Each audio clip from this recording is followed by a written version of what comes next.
welcome to It's All Recruiting, the show that looks at everything through the lens of recruiting. I'm your host, Jim Stroud. Hello, ladies and gentlemen, boys and girls, children of all ages. It's time for another exciting, action-packed episode of It's All Recruiting. I'm your host, Jim Stroud. Thank you so much for listening. Otherwise, if you were not there listening, I would be here talking to myself, which is not fun. So thanks again for being there.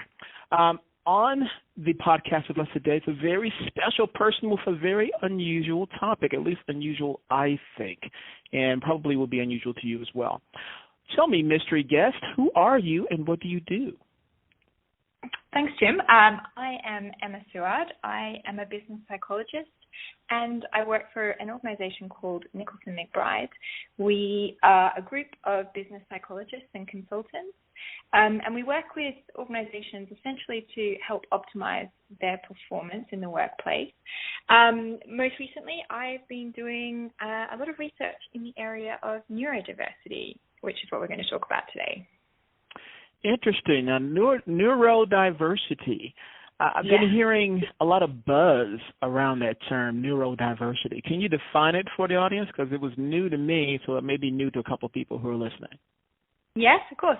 So neurodiversity is an area of neuroscience that focuses on how brains differ in structure and function. So we might say that familiar brain differences include, for example, left or right-handedness, clumsiness, IQ, and people's ability for art or perhaps music. Less familiar brain differences to those without personal or professional experience are differences such as learning disabilities, perhaps ADHD, Tourette's, dyslexia, and autism and Asperger's. Now, is this a brand new type of focus or something? Because it doesn't really, it sounds like it's a new trend, because I've been hearing the word neurodiversity as a new trend. But there have been people with these type of conditions, dyslexia, Asperger's syndrome, and so on, for a while. So is this really a new trend, or just? Go ahead. The conditions have always been really prevalent. I think it's just received more attention from researchers and practitioners over the past 15 to 20 years. And I think that it has been influenced and brought to the forefront, especially within the organizational sort of aspect, by the wider diversity and inclusion agenda. I think more generally, there is definitely a hunger for better science-based understanding of workplace behaviors. And this is where neurodiversity really digs deeper to add value to these approaches. Okay. Now, you have to forgive my ignorance. When I consider people with these type of conditions, I always have in my mind the movie Rain Man. Have you seen that movie, Rain Man? Yes, I have, yes. Am I off the mark? Because I'm thinking of an office of people like Rain Man doing different things. You're not completely off the mark. I think that there's many different forms of neurodiversity and different levels of individual functioning. I believe that Rain Man was classed as a savant in the movie, and so that's a savant is a person with exceptional skills or brilliance in a specific area, such as I think in his case it was rapid calculation and was it photographic memory as well. So people with that kind of neurodiversity they may have neurodevelopmental disorders or autistic spectrum disorders. However, the prevalence of them are really relatively rare. So, for example, in comparison, around 1 in 100 of the general population is estimated to be on the high functioning end of the autistic spectrum. And so most have formally not been diagnosed. So there's a lot of different characteristics that make this up, and it's more of a spectrum. It's not so there's different levels of functioning. So just to make that a little bit clearer, I guess, is that a core characteristic of being on the spectrum, there could be sort of a bottleneck in terms of social understanding and communication relative to overall intelligence. So how this presents varies widely according to a personal style, learned behaviors, culture, and the environment. Okay. Now, how can I say this politically correct way? I know that all people are talented in one respect or another, but what can I expect from neurodiverse candidates in today's workplace? Yeah, that's a really good question, and this was actually one of the questions that we set out to answer in our research that we conducted, which I'll talk through in a bit. But how obviously how they present is impacted by a range of different factors, as I've mentioned, and it's on sort of a spectrum. So it's difficult to compile a comprehensive sort of complete list because it's such a diverse group and there's so many different levels of neurodiversity. However, we can kind of group them into a few common themes, and this has been corroborated with some previous research in the same sort of area. And so they may include things like they're very quite gifted thinkers, so they think in a slightly different way to how we may think. They have an incredible ability to focus on detail. They have exceptional concentration and a real strong preference for logic and rationality. And all of these have upsides and downsides, obviously. But all of these strengths are undoubtedly essential to a business's competitive edge. Okay. Now, I understand your company did some research in this area. Can you tell me a little bit about the research and what it uncovered? Yeah, sure. So we initially became interested in neurodiversity and how it might add value for businesses and organizations looking to get the best from their talent.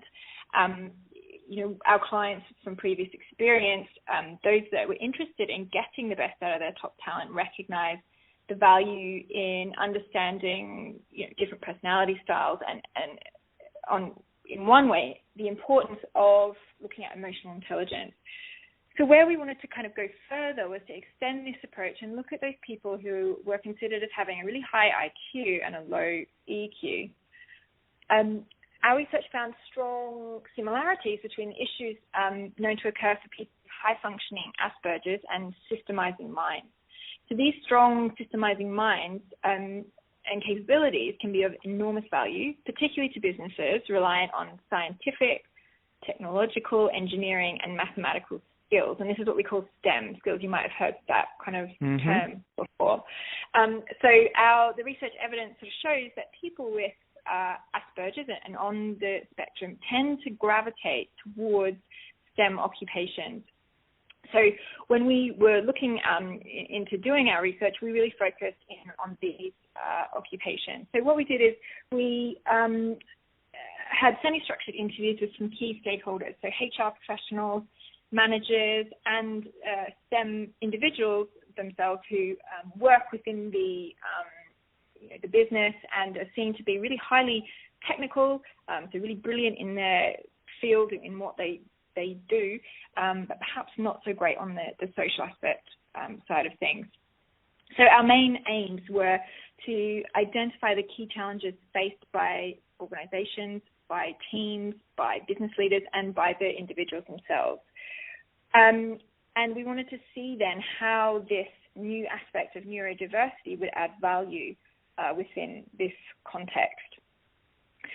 So what we did is then, so we asked a lot of questions, and we analysed these and grouped these into themes. And so one of the main first findings that we found in terms of overall and more generally is that organisations were, they really understood the need to ensure that they had a high level of STEM employees within their organizations. And these are organizations, obviously, that employ, scientists, mathematicians, engineers, and so they kind of understood the importance of this.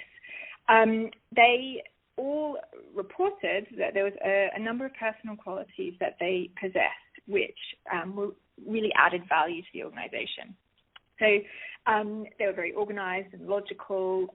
They came up with really creative ideas. They're quite direct. They don't stand on ceremony. and they deal with conflict in a rational and fact-driven way. There was a widespread agreement that the STEM individuals were critical to business success. So that was one of our main findings. Our second main findings is that some organizations, especially the organizations that depend and whose very existence depends on this talent, is they have already made significant changes to ensure that they motivate, develop, and retain their STEM stars, so that the most talented people. And so there was different ways in which they did that. One of them being in terms of the changes to the organizational culture, which is seen to be really important and imperative, because the culture needs to really align with what the STEM individuals seem as important themselves. So the values need to be the same. So, for example, the types of things that STEM talent might value is they tend to like to be recognized by their peers, and in some cases more so than by their managers or by the heads of the organization. So if they're seen to be a leader in their field, or if they've come up with a new discovery, then this is seen as more important to them than being recognized by, for example, just a manager who isn't more of a peer, so to speak. So this is, organizations that aren't sort of addressing this kind of thing, this is what they need to start thinking about, is different ways of rewarding and motivating their talent. Another way with some organizations, what we found is that they had a change to the process and the structures that they'd put in place within the organization. So STEM talent, what we noticed is that they don't enjoy and they struggle on the social interaction side of things, and they don't enjoy managing and the people side as much as the regular sort of population. So some organizations had put in place that they would have what they call a dual track career path. So if they wanted to, they could just follow a scientific or a technical path, which did not include any managerial side of managing people, the people side of things, if they wanted to. And so it was a way of helping to develop and progress them and to motivate them and to retain them without, losing all that expert knowledge that they had. So that was what we found that people had, organizations had been putting into place. But with all of this, there came a lot of challenges. There was challenges at the organizational level. There's challenges in terms of leading and managing STEMs, and challenges of the individuals themselves. I feel like I've talked quite a lot. Do you want No. It's just, I find it all fascinating. And it actually was answering another question I was going to ask, is that do you think that because of the challenges in managing workers of this type, do you think that's the reason why some companies sort of steer away from targeting candidates with autism? Yeah, I think that there's definitely, we did come across that, because one of the things was that that came up quite a lot, a recurring theme, is that it takes more time and resource to develop and manage certain individuals. And so then that can cause frustration within the team, with the STEM individuals themselves and with the managers. And that can, obviously lead to demotivation, and people might end up leaving. So I think that was one of a really important thing, was that what we sort of came out learning from that is that there is something that needs to be done in terms of awareness and getting people on board and realizing that people come across in different ways. So, for example, if, it's just the way that their brain functions is a little bit different to yours. So they might not be, they might not come into the office every day and say, how was your evening? What did you get up to? It might be purely focused on work-related things, and that doesn't mean that they don't value you as a person in any way, but it's more that they're so focused on, on getting the task done. So they do things in a slightly different way. So I think that was quite a big, it is a big challenge to have to weigh up then the commercial costs, I guess, of having to spend the extra time and resource to develop these people, is do the benefits outweigh the time that it takes to do that?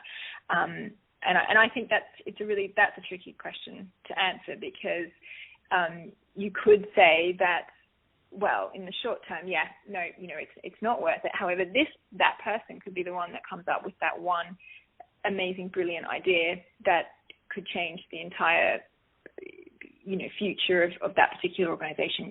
You don't know. Sure. And I was thinking that with the challenges associated with this type of candidate, whether it's social or even if it's a financial hurdle of some sort that a company has to deal with, I'm somewhat encouraged in this regard, in that I see companies like Microsoft and SAP have specifically targeted people with autism.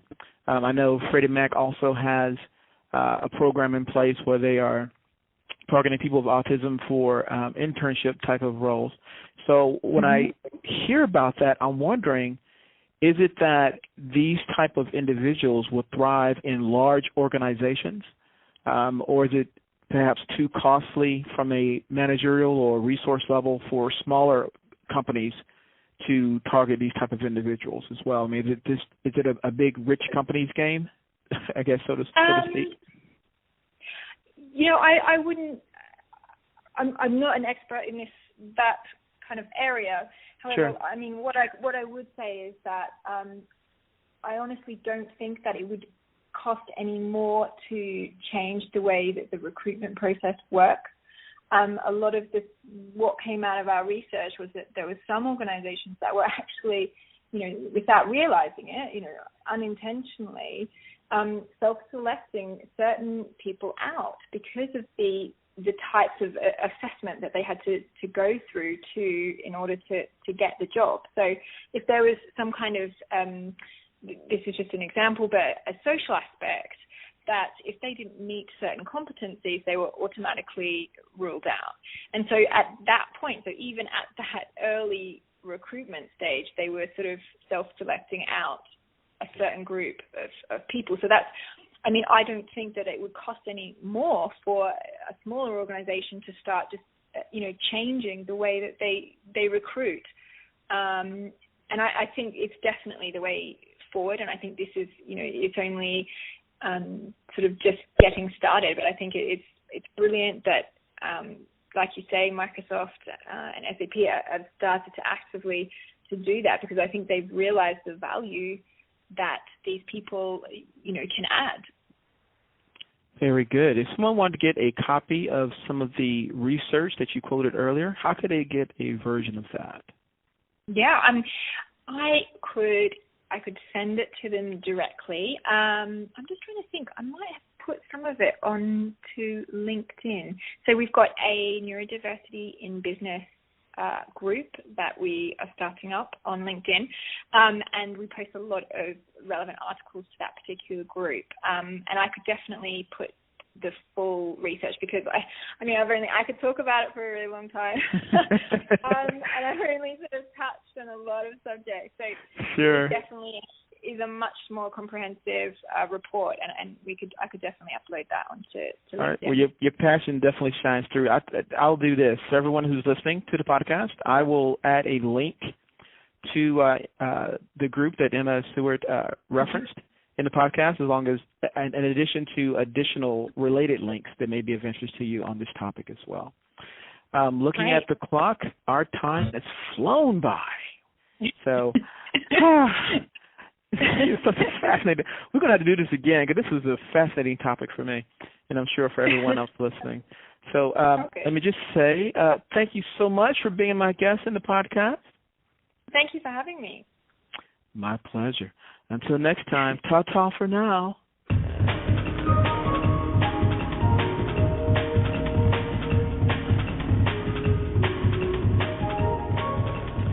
Thank you so much for listening. If you were not there, then I would be here talking to myself, so thank you for that. If you would, check out the links in the podcast description, because they are there for you. Finally, if you love what you heard, hate what you heard, or not quite sure what you just heard, I want to know about it. Connect with me on Twitter at Jim Stroud, or LinkedIn, or Google+, or pretty much anywhere you find me online. I'm everywhere. Okay, enough of that. Until next time, one last word spoken 3 times to my people at Randstad Source Right. Love, love, love.